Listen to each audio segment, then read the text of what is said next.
ganito yung lomi dito sa Jorbabs Alakapan. Ano lang siya, mura lang naman siya.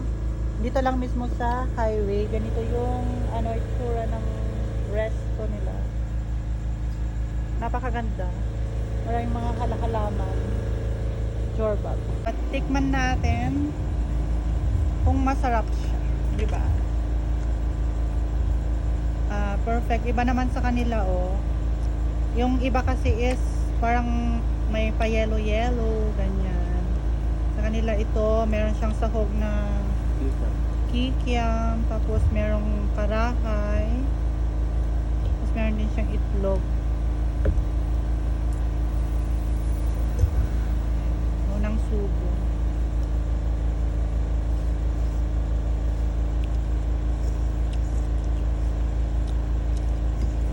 Lagyan na ng chili.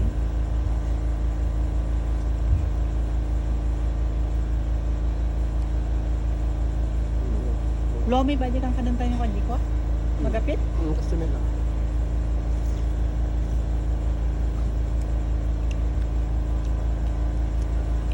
Alam adi ko kita.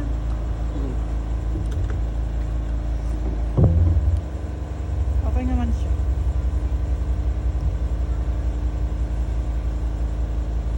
Ito yung pansit nila.